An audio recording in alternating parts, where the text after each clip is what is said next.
સ્વચ્છતા પંખવાડિયા અંતર્ગત કરજણ રેલવે ખાતે સફાઈ કાર્યક્રમ યોજાયો।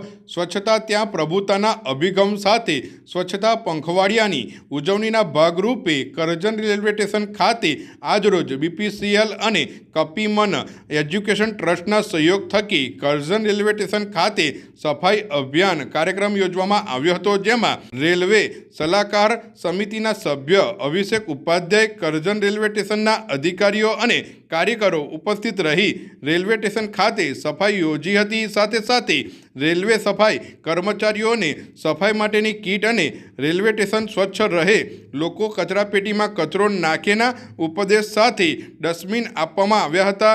આ ઉમદા કાર્યની રેલવે સ્ટેશનના અધિકારીઓએ સરાહના કરી બીપીસીએલ અને કપીમન એજ્યુકેશન ટ્રસ્ટનો આ નિમિત્તે આભાર વ્યક્ત કર્યો હતો। કરજણ રેલવે સ્ટેશન ખાતે સ્વચ્છ ભારત પખવાડા 1 જુલાઈથી 15 જુલાઈ સરકારે 15 દિવસનું કાર્યક્રમ આપ્યો છે।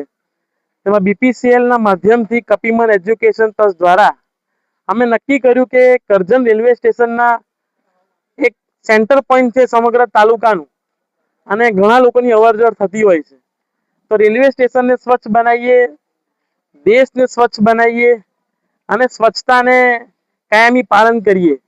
અમારી બીજી ટીમ આજે નરેશ્વર મંદિર ખાતે પણ સ્વચ્છતાનો પ્રોગ્રામ કરી રહી છે। સવારે રારોદ ગામે પ્રભાત ફેરી પણ કરી છે, અને સ્વચ્છતાના આપણો જીવનનો અભિન્ન અંગ બનાવી અને એને ફોલો કરીએ એવા ઉદ્દેશ્ય સાથે આજે અમે આ એક કાર્યક્રમ કર્યો છે। એમાં કરજણ રેલવેનો તમામ સ્ટાફ પણ અહીંયા હાજર છે। એ સૌનો પણ ખૂબ ખૂબ આભાર માનું છું, અને ભવિષ્યમાં પણ આવા કોઈ કાર્ય કરવાના હોય તો અમે અગ્રેસર રહીશું અને મદદગાર થઈશું।